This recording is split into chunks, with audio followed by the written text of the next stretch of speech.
There's a kind of grief that doesn't get talked about. It doesn't come with funerals or sympathy cards. It comes with silence.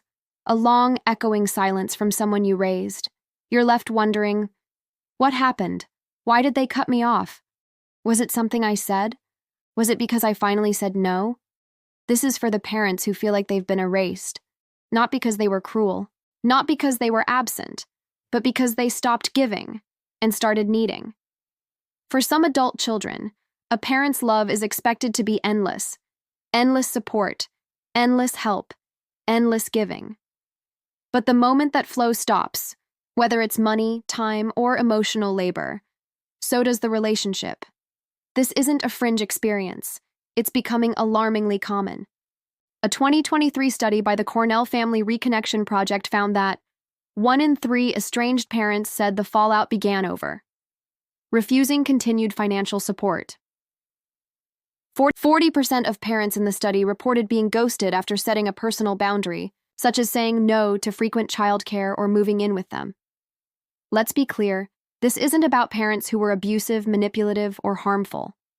This is about parents who said, "I love you, but I can't keep doing this." And the response they got was silence.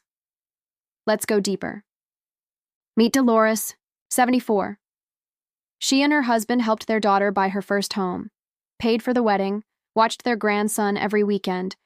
But when Dolores declined to fund a second home for her daughter's Airbnb dream, the phone calls stopped. The invitations dried up.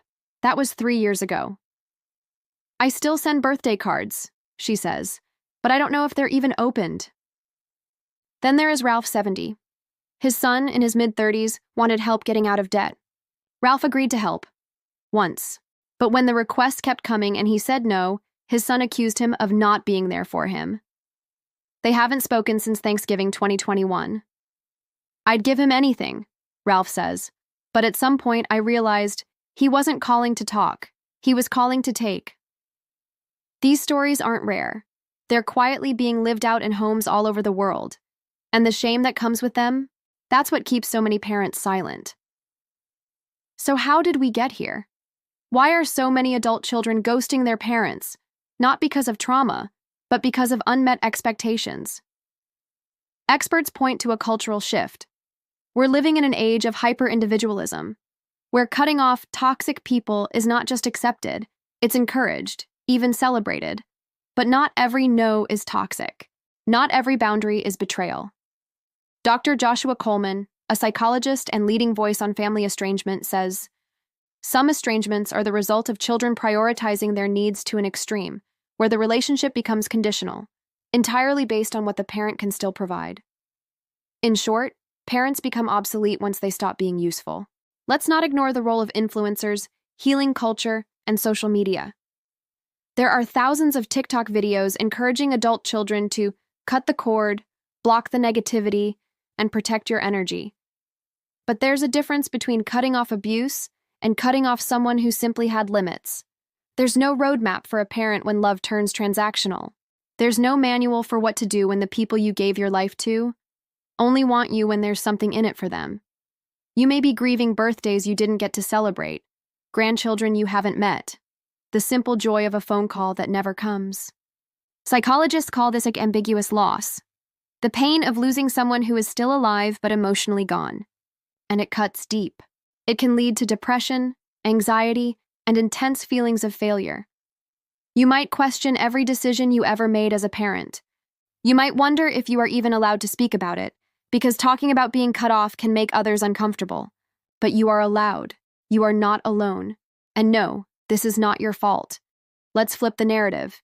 You may not be able to change your child's choices, but you can choose how to live the rest of your story, if they only showed up for what you could give. Then maybe this silence is a gift in disguise, not a punishment, but a moment of release. You can still live a full, beautiful, connected life. You are not just a parent. You are a person, a friend, a traveler, an artist, a mentor, a soul still expanding. Your love is not wasted.